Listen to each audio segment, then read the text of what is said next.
नमस्कार, आपका स्वागत हमारे इस खास कार्यक्रम आमने सामने में। पिछले दिनों मीडिया में तमिलनाडु के किसानों का दिल्ली में प्रदर्शन लगातार मुद्दा बनता रहा। कहा जा रहा है कि वहां भीषण सूखा पड़ा है, जैसा कि पिछले 100 सालों में भी नहीं पड़ा। केंद्र सरकार ने तुरंत कदम उठाया और तमिलनाडु और कर्नाटक में भी राहत की कोशिशें शुरू हो गईं। वहीं पिछले दिनों यूपी से भी किसानों की कर्ज माफी की खबर आई, जिसने किसानों को बड़ी राहत दी। लेकिन आज किसानों की बात इसलिए क्योंकि किसानों की समस्याओं के दीर्घ अवधि के समाधान की बात होती रही है और अब ऐसे कदम साफ तौर पर देखे जा सकते हैं। लेकिन कृषि क्षेत्र को मुनाफे का सौदा बनाने और किसानों के जीवन में गुणवत्तापूर्ण सुधार करने के लिए आखिर जो कदम उठाए जा रहे हैं वो जमीन पर कितना उतर रहे हैं, और इसी सवाल से आज हम करेंगे आमना सामना। और आइए इस पूरे मुद्दे पर कुछ आंकड़ों और कुछ तथ्यों के जरिए हम नजर डाल लेते हैं कि आखिर जो तस्वीर बन रही है वो किस तरह की बन रही है। हम कुछ ग्राफिक्स के जरिए इन आंकड़ों को देखेंगे तो तमिलनाडु को करीब 1712 करोड़ रुपए राहत के तौर पे दिए गए हैं। इसके अलावा जो है लगातार जो देखा जाए तो पिछले दिनों में फसल बीमा की काफी चर्चा थी और हम देख सकते हैं कि मृदा स्वास्थ्य कार्ड ये भी योजना काफी तेजी से आगे बढ़ रही है और कहा जा रहा है कि एक बड़ा बदलाव लाएगी। इसके अलावा जैविक खेती के लिए कोशिशें हो रही हैं। इसके अलावा ई नैम यानी ई मंडी की कोशिशें आगे बढ़ रही हैं और इसके अलावा नीम लेपित यूरिया की कोशिशें भी आगे बढ़ी हैं और उसके परिणाम भी अब दिखने लगे हैं। इसके अलावा पशुपालन पर भी जो जोर है, राष्ट्रीय गोकुल मिशन की शुरुआत की गई है। इसके अलावा डेयरी क्षेत्र को भी आगे बढ़ाने की कोशिशें हैं। उसके लिए 4 नई योजनाएं सरकार लेकर आई है और कहा जा रहा है किसानों के लिए अतिरिक्त आय का स्रोत हो सकता है। इसके अलावा जो कृषि विकास केंद्र हैं उनको भी समृद्ध किया गया है। इसके अलावा कृषि शिक्षा पर भी जोर दिया गया है। तो ये वो तथ्य हैं जिस पे जो है और ये वो आंकड़े हैं जो एक तस्वीर रखते हैं कि किस तरह के कदम आगे बढ़ रहे हैं। और हम बातचीत करेंगे आज इन तमाम मुद्दों पे। हमारे साथ 2 बेहद खास मेहमान जुड़े हुए हैं स्टूडियो में।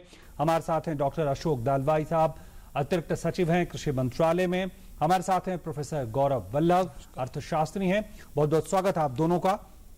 और शुरुआत अगर अशोक जी मैं आपसे अगर करना चाहूं तो जो अभी तमिलनाडु और कर्नाटक और कई क्षेत्रों से किसानों की समस्याओं की बात सामने आई थी, किस तरह के कदम फौरी तौर पर उठाए गए?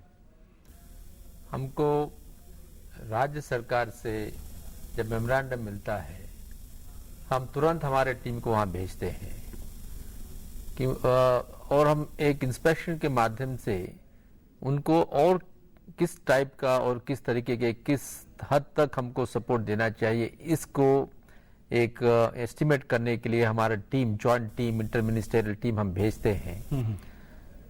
तमिलनाडु से और कर्नाटक से जब ऐसा एक रिपोर्ट आया था हम तुरंत वहां भेज दिया था और तमिलनाडु और कर्नाटक दोनों स्टेट के लिए जितना उनको पैसा देना था उनको दिया गया है। आप जैसे जानते हैं कि तमिलनाडु में नॉर्थ ईस्ट मानसून बहुत इंपॉर्टेंट है। तो इस साल 2016 में उनके जो 32 डिस्ट्रिक्ट है, 32 डिस्ट्रिक्ट को उन्होंने ड्राउट डिक्लेरेशन किया था। तो इसका मतलब है एक भारी ड्राउट हुआ था वहां और उनको जितना पैसा देना था 1748 करोड़ उतना दिया गया है। तो ये बात क्या सच है जो कहा जा रहा है कि 140 सालों में इस तरह का सूखा नहीं पड़ा, यानी लंबे वक्त के बाद तमिलनाडु और कुछ इलाकों में इस तरह का सूखा देखने को मिला है? ये कह सकते हैं कि इसे बहुत साल से ऐसा कुछ सूखा नहीं पड़ा था वहां।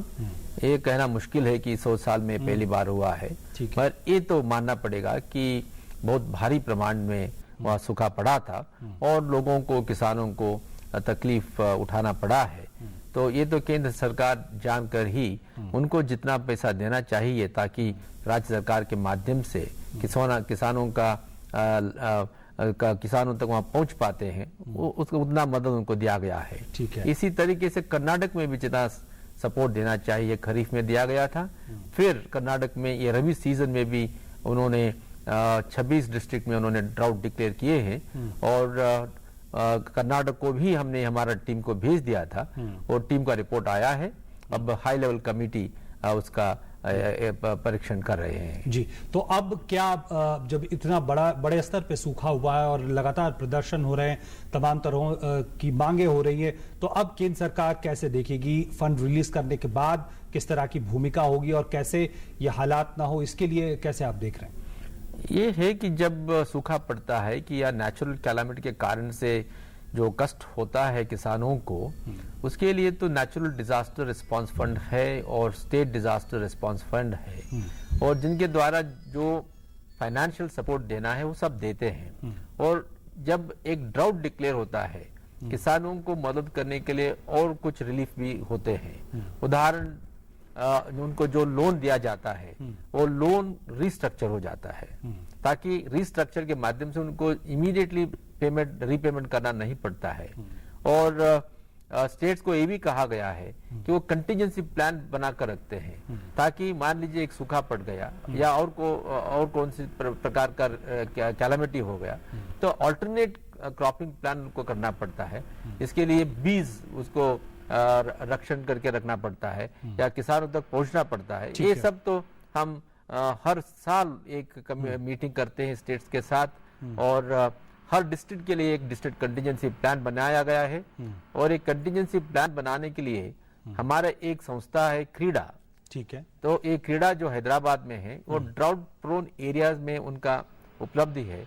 तो उनके माध्यम से हमारे जितने डिस्ट्रिक्ट है कंट्री में, हर डिस्ट्रिक्ट के लिए ऐसा एक कंटिजेंसी प्लान बना के रखा गया है, ताकि इमीडिएटली अगर कुछ हुआ तो हम किसानों को मदद के लिए आ सकते हैं। ठीक है।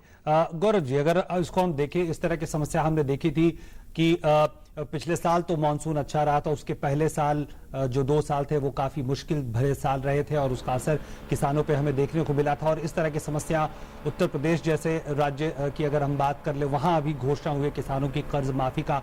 फौरी तौर पर ये कदम तो ठीक लगते हैं, लेकिन अगर एक जिस तरह से हमने देखा प्रधानमंत्री बार बार बात करते रहे कि किसानों को कैसे समृद्ध बनाया जाए, उन्हें इस काबिल बनाया जाए कि वो कर्ज लेने की नौबत या कर्ज माफी जैसी नौबत आए ही ना, इस स्तर पे कहां तक आप काम होता हुआ देखते हैं?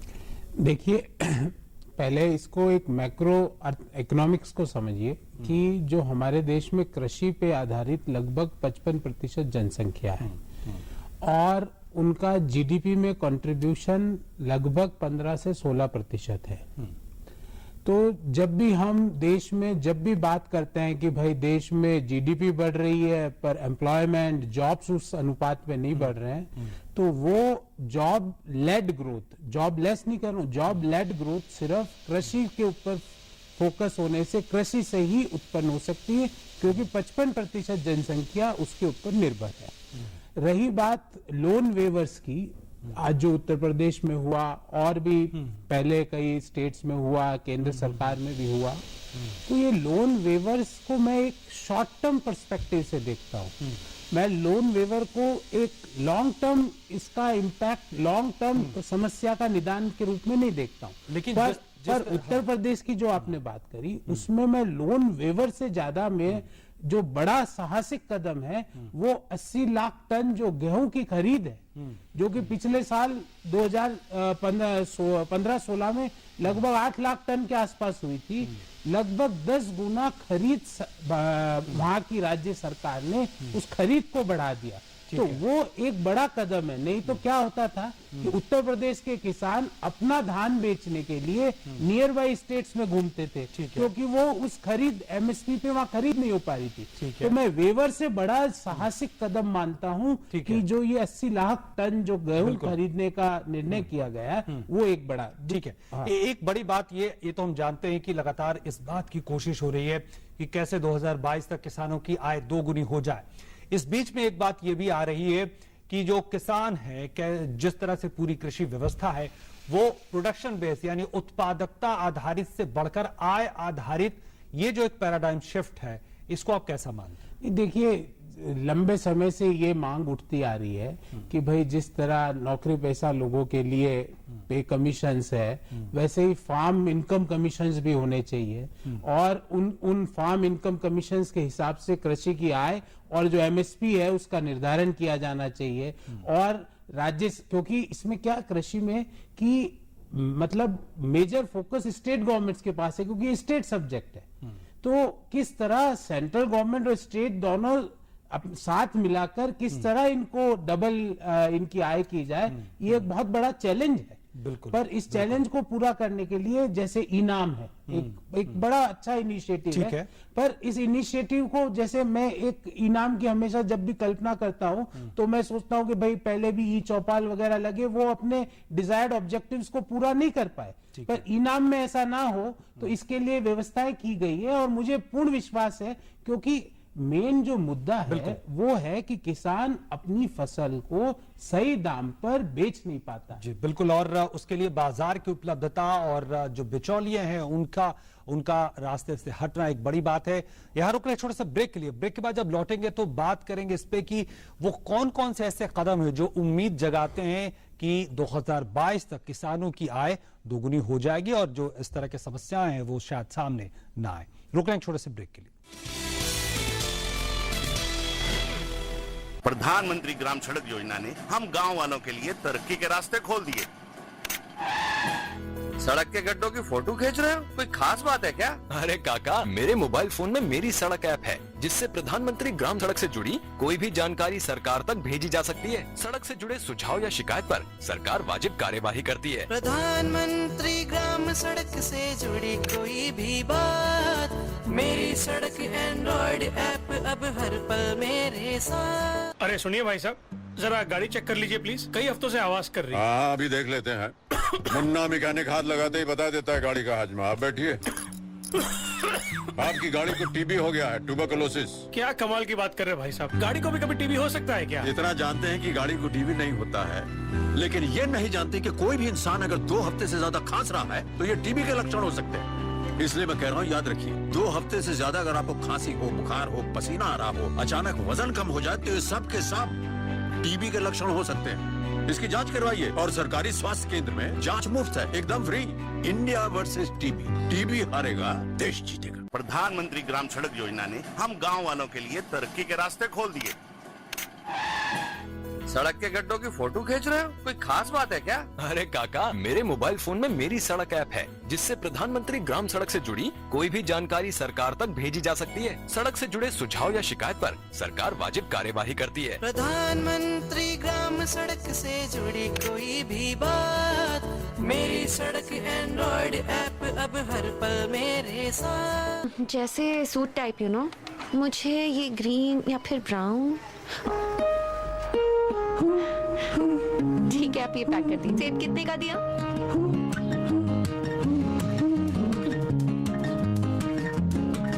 बच्ची को संतरा ही पसंद है, यही दे दीजिए। अगर आप माँ बनने वाली हैं तो HIV टेस्ट जरूर करवाएं। बच्चे को HIV से बचाने के लिए जल्द ही पता लगाना और वक्त पे दवाई दिलवाना जरूरी है। करें वही जो बच्चे के लिए हो सके। हर सरकारी अस्पताल के ICTC में HIV की जांच एवं सलाह मुफ्त और गोपनीय है। और ब्रेक के बाद एक बार फिर से आपका स्वागत है आमने सामने में। आज हम बात कर रहे हैं किसानों के मुद्दे को लेकर। जिस तरह से लगातार किसानों की परेशानियों का मुद्दा सामने आता रहा है और किस तरह से केंद्र सरकार कोशिश कर रही है कि किसानों की जो समस्याएं हैं वो दीर्घ अवधि की ऐसी योजनाओं के तहत बिल्कुल सामने ना आ पाए। अशोक जी, अगर हम बात करें, अगर हम ये कहते हैं कि किसानों की आय 2022 तक दोगुनी हो जाएगी और कृषि जो है वो ज्यादा मुनाफे का सौदा होगी, किसानों की आय एक तरह से सुनिश्चित हो पाएगी, तो ऐसा हम क्यों कह सकते हैं? हम जानते हैं कि चाहे फसल बीमा की बात हो या ई नाम यानी जो ई मंडी है उसकी बात की जा रही, ताकि कीमत सही मिल सके, जो फसल है वो सुरक्षित हो सके। क्या इस आधार पे हम कह सकते हैं 2022 तक किसानों की आय दोगुनी हो जाएगी, ज्यादा फायदेमंद हो जाएगी कृषि? बिल्कुल हो जाएगी। हम ये जो आमदनी के विषय में आजकल चर्चा कर रहे हैं, जब प्रधानमंत्री जी ने कहा कि 2022 तक हमारे किसान भाइयों का आमदनी दोगुनी होनी चाहिए, इसके पीछे एक मुख्य कारण ये है कि जो एग्रेरियन क्राइसिस हम देखते हैं देश में, इसका मतलब है कितने लोग हमारे परसेंट जो पावर्टी के लाइन जो है, ऑफिशियल पावर्टी लाइन, उसके नीचे है। ये देखा जाता है कि हमारे किसान संख्या जो है, इनमें कम से कम 28 लोग जो है, 28% जो लोग हैं वो बिलो पावर्टी लाइन है। तो इसका मतलब है हम इनकम को बढ़ाना चाहिए। अब तक क्या होता था, हम प्रोडक्शन अप्रोच पर लगे रहे थे। प्रोडक्शन इंपॉर्टेंट था क्योंकि हमारे जो फूड सिक्योरिटी या न्यूट्रिशन सिक्योरिटी के बारे में भी हमको सोचना चाहिए, मगर किसानों को प्रोडक्शन एट एनी कॉस्ट का कारण से या production at any cost approach से जितना फायदा होना चाहिए उतना नहीं हो रहा है। तो इसलिए अब ये चाहते हैं कि किसान जो देश के लिए उत्पादन करना है उतना उत्पादन करे, उसके साथ जितना मार्केट को ला सकते उतना मार्केट को लाए और जितना एक्सपोर्ट कर सकते उतना एक्सपोर्ट भी करे। अगर ये करना है तो हमको ये उत्पादन होने के बाद जो आवश्यकता है, स्टोरेज है, ट्रांसपोर्टेशन है और इसके साथ मार्केटिंग है, प्रोसेसिंग है, इन पर विशेष ध्यान देना है। ठीक है। तो इसलिए हम हमारे जो अप्रोच हम बना रहे हैं अब ये दोगुनी करने के लिए, अब पोस्ट प्रोडक्शन एक्टिविटीज पर विशेष ध्यान हम देना जा रहे हैं। ठीक है। और हमारे जो स्कीम्स है इसी तरीके से हमने शुरू किया है। लेकिन जिस तरह से मानसून आधारित हमारी ज्यादातर कृषि है, करीब अगर मैं ठीक हूं तो 50 से 60% कृषि कहीं ना कहीं मानसून आधारित होती है। तो अगर इस तरह से मानसून अगर हमें धोखा देता रहा तो ये जो आशंका है ये बनी रहेगी कि किसान फिर मुसीबत में फंस सकता है।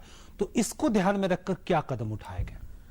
हमारा ध्यान इस पर रहेगा, एक एग्रीकल्चरिस्ट को एक एंटरप्रेन्योर मतलब एक जैसे इंडस्ट्रियलिस्ट होता है उसी दृष्टिकोण से देखना चाहिए। इसका मतलब है ये जब प्रोडक्शन होगा, कॉस्ट ऑफ प्रोडक्शन कितना हुआ है और उसके साथ उनका प्रोडक्टिविटी पर हेक्टेयर में कितना उनका उत्पादन हो रहा है, तो इसको कैसे हम बढ़ाए। और साथ में जो मैंने कहा जो प्रोडक्शन कॉस्ट को घटाना है ये बहुत इंपॉर्टेंट है। अगर इसको हम करेंगे, उत्पादन को जब मार्केट में लाया जाएगा, अगर मार्केटिंग एफिशिएंसी बढ़ेगा तो उनको जितना रेम्यूनरेटिव प्राइस मिलना चाहिए मिलेगा। मगर जो प्रोडक्शन के बारे में आप पूछ रहे हैं, हम ये भी मानते हैं कि भारत देश में इरिगेटेड एरिया बहुत कम है और जो रेनफेड एरिया सिस्टम है, इसलिए हमको रेनफेड एरियाज में जिस तरीके के farm management practices, production technology की आवश्यकता है उस तरीके के टेक्नोलॉजी को हम बढ़ाएंगे। उदाहरण इंटीग्रेटेड फार्मिंग है, ऑर्गेनिक फार्मिंग है। और जब हम इंटीग्रेटेड फार्मिंग कहेंगे तो इसमें हमारा फील्ड क्रॉप जैसे गेहूं या धान, उसके साथ जैसे हॉर्टिकल्चर हो सकता है, लाइव स्टॉक बन सकता है, क्या फिशरी बन सकता है। ऐसा डाइवर्सिफाइड एग्रीकल्चर करने के द्वारा जो डी रिस्क कर सकते हैं फार्मर को कर सकते हैं। जी बिल्कुल। और इससे अगर और एक मिनट में आपको मैं कह सकता हूं, इससे बड़ा एक जो स्कीम सरकार ने शुरू किया है वो है प्रधानमंत्री फसल बीमा योजना। क्योंकि हम जानते हैं जब मॉनसून पर या नेचर पर एग्रीकल्चर डिपेंड होता है तो कुछ भी हो सकता है, कोई कुछ नहीं कह सकते हैं। इसी कारण से अगर हम किसानों को सुरक्षा देना चाहेंगे तो एक क्रॉप इंश्योरेंस की जरूरत है। इस कारण से बहुत सोच समझकर ये जो कॉम्प्रिहेंसिव स्कीम को शुरू किया गया है, इसके द्वारा बहुत कम प्रीमियम पर एक किसान को खरीफ में खाली 2% प्रीमियम देना पड़ता है और रबी में खाली 1.5% देना पड़ता है। बिल्कुल बिल्कुल। इतने कम प्रीमियम पर किसानों को अगर क्रॉप इंश्योरेंस मिलेगा तो उनका जो ये रिस्क जो है कम जरूर हो जाएगा। बिल्कुल। और आंकड़े भी दिखाते हैं कि फसल बीमा योजना को काफी लोग सराह रहे हैं और किसान भी उसके साथ जुड़ रहे हैं। गौरव, मैं आपसे जानना चाहूंगा कि फसल बीमा योजना तो है ही, इसके अलावा सिंचाई की योजना की बात की जा रही है। हम जानते हैं ड्रिप इरिगेशन को आगे बढ़ाने की काफी चर्चा है। इसके अलावा सॉइल हेल्थ कार्ड की और उसे भी काफी बड़ा समर्थन मिलता हुआ दिख रहा है।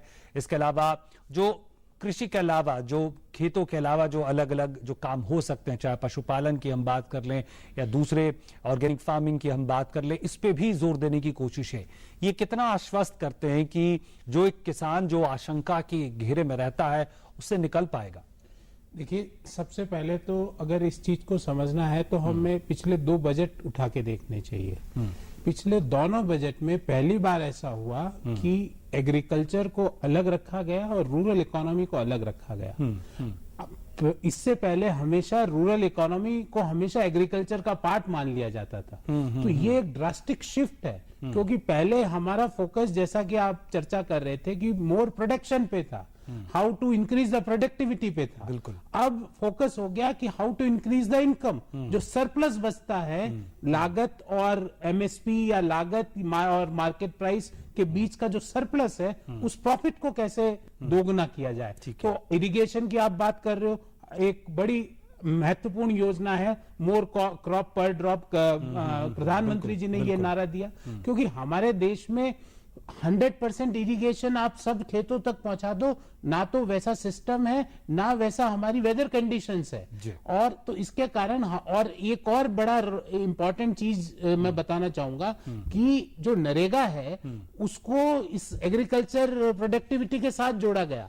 आपने देखा होगा कि इस बजट में जब वित्त मंत्री अपना बजट भाषण पढ़ रहे थे तो मैक्सिमम को जो पानी को स्टोर करने के जो बॉक्सेज है या जो पॉन्ड्स है उनको खोदा गया। तो ये हमको हमारे ट्रेडिशनल इरिगेशन मेथड्स पे भी जा रहे हैं, जाना पड़ेगा। हाँ, और नई तकनीक का भी इस्तेमाल करना होगा। बिल्कुल। मैं एक छोटी सी टिप्पणी, क्योंकि हमने अब डेडिकेटेड फर्टिलाइजर सब्सिडी भी स्टार्ट की है। हाँ। क्योंकि नीम कोटेड यूरिया है, उससे पहले हमारी जो फर्टिलाइजर सब्सिडी है वो डेडिकेटेड नहीं हो जी बिल्कुल बिल्कुल। और यहाँ पे हम रुक रहे हैं एक छोटे से ब्रेक के लिए। ब्रेक के बाद जब लौटेंगे तो ये पूरी चर्चा आगे बढ़ाते हैं। प्रधानमंत्री ग्राम सड़क योजना ने हम गांव वालों के लिए तरक्की के रास्ते खोल दिए। सड़क के गड्ढों की फोटो खींच रहे हो, कोई खास बात है क्या? अरे काका, मेरे मोबाइल फोन में मेरी सड़क ऐप है जिससे प्रधानमंत्री ग्राम सड़क से जुड़ी कोई भी जानकारी सरकार तक भेजी जा सकती है। सड़क से जुड़े सुझाव या शिकायत पर सरकार वाजिब कार्यवाही करती है। प्रधानमंत्री ग्राम सड़क से जुड़ी कोई भी बात, मेरी सड़क एंड्रॉइड ऐप अब हर पल मेरे साथ। अरे सुनिए भाई साहब, जरा गाड़ी चेक कर लीजिए प्लीज, कई हफ्तों से आवाज कर रही है। हाँ अभी देख लेते हैं। मुन्ना मैकेनिक हाथ लगाते ही बता देता है गाड़ी का हाजमा। आप बैठिए। आपकी गाड़ी को टीबी हो गया है, ट्यूबरकुलोसिस। क्या कमाल की बात कर रहे हैं भाई साहब, गाड़ी को भी कभी टीबी हो सकता है क्या? इतना जानते हैं कि गाड़ी को टीबी नहीं होता है, लेकिन ये नहीं जानते कि कोई भी इंसान अगर 2 हफ्ते से ज्यादा खांस रहा है तो ये टीबी के लक्षण हो सकते हैं। इसलिए मैं कह रहा हूँ याद रखिए, 2 हफ्ते से ज्यादा अगर आपको खांसी हो, बुखार हो, पसीना आ रहा हो, अचानक वजन कम हो जाए तो ये सब के सब टीबी के लक्षण हो सकते हैं। इसकी जांच करवाइए और सरकारी स्वास्थ्य केंद्र में जांच मुफ्त है, एकदम free. India versus TB, TB हारेगा देश जीतेगा। प्रधानमंत्री ग्राम सड़क योजना ने हम गांव वालों के लिए तरक्की के रास्ते खोल दिए। सड़क के गड्ढों की फोटो खींच रहे हो, कोई खास बात है क्या? अरे काका, मेरे मोबाइल फोन में मेरी सड़क ऐप है जिससे प्रधानमंत्री ग्राम सड़क से जुड़ी कोई भी जानकारी सरकार तक भेजी जा सकती है। सड़क से जुड़े सुझाव या शिकायत पर सरकार वाजिब कार्यवाही करती है। प्रधानमंत्री ग्राम सड़क से जुड़ी कोई भी बात, मेरी सड़क एंड्रॉइड ऐप अब हर पल मेरे साथ। और ब्रेक के बाद एक बार फिर से आपका स्वागत है। आपके सामने में हम बात कर रहे हैं किसानों और उनसे जुड़े मुद्दे को लेकर, और हमारे साथ हमारे मेहमान जुड़े हुए हैं। अशोक जी, मैं आप ही से सबसे पहले जानना चाहूंगा कि बात लगातार ये हो रही कि कैसे जो किसान है उसे जो तमाम तरह की आशंकाएं हैं, खतरे हैं, उससे मुक्त किया जाए। एक बात बड़ी चर्चा इसकी हो रही है कि कैसे कॉन्ट्रैक्ट फार्मिंग को आगे बढ़ाया जाए, कैसे बाजार से जोड़ा जाए, कैसे मार्केटिंग की जाए किसानों के उत्पादों की। इस पे क्या है नीति, क्या आने वाले वक्त में हम उम्मीद कर सकते हैं? जैसे मैंने कहा कि अब मार्केटिंग के ऊपर विशेष ध्यान हम दे रहे हैं। इस कारण से हमने हमारे मंत्रालय में 2 कदम उठाए हैं। एक है हमारा मार्केटिंग रिफॉर्म्स और इसके साथ जुड़ा हुआ है कॉन्ट्रैक्ट फार्मिंग। जब मार्केट रिफॉर्म की बात होती है, जैसे आप जानते हैं कि देश में एक एपीएमसी एक्ट है, ठीक है, मगर हमने ये देखा है कि एपीएमसी एक्ट के द्वारा जितना रिफॉर्म्स होनी चाहिए या हमारे किसानों को मार्केटिंग का उपलब्धि मिलनी चाहिए, उतना नहीं मिल रही। इसलिए हमने एक मॉडल एपीएमसी एक्ट अब तैयार कर रहे हैं हमारे मंत्रालय में, ताकि इस एक्ट के द्वारा स्टेट के साथ मिलकर हम ये चाहेंगे कि एपीएमसी मार्केट जो है इसमें रिफॉर्म्स मिले। ठीक है, एपीएमसी मार्केट्स के साथ कैसे प्राइवेट मार्केट्स भी बना सकते हैं, डायरेक्ट मार्केटिंग हो सकता है।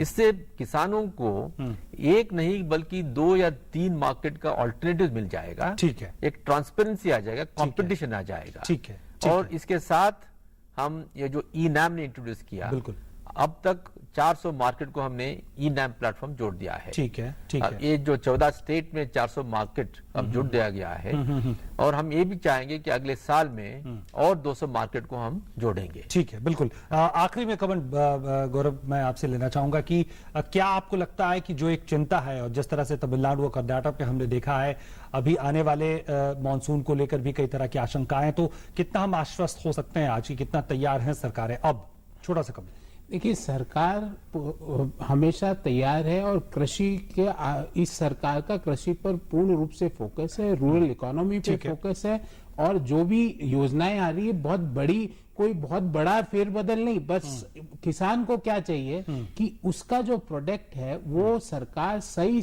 प्राइस पर खरीद ले। अब वो इनाम प्लेटफॉर्म से संभव हो जाए या एपीएमसी के नए मॉडल एपीएमसी से हो जाए या कॉन्ट्रैक्ट से हो जाए या बाजार में डिमांड सप्लाई कंडीशन ऐसी हो जाए कि उसको अपने सही दाम, अगर ये हम हमारे किसान को दे पाते हैं तो मुझे नहीं लगता कि भविष्य में किसानों को लोन वेवर की आवश्यकता पड़ेगी, क्योंकि किसानों का जो एनपीए है वो इंडस्ट्री के मुकाबले ऊंट के मुंह में जीरे की तरह। बिल्कुल, निश्चित तौर पर तो बड़ी चिंता ये है कि बार बार जो किसान मुसीबत में पड़ जाता, कैसे उससे न सिर्फ निकाला जाए बल्कि ऐसी परिस्थिति ही ना आने दी जाए। फिलहाल बहुत बहुत धन्यवाद। हम अपने दोनों जो है अतिथियों का धन्यवाद करते हैं और हमारे आमने सामने के आज के इस अंक में इतना ही। नमस्कार। धन्यवाद।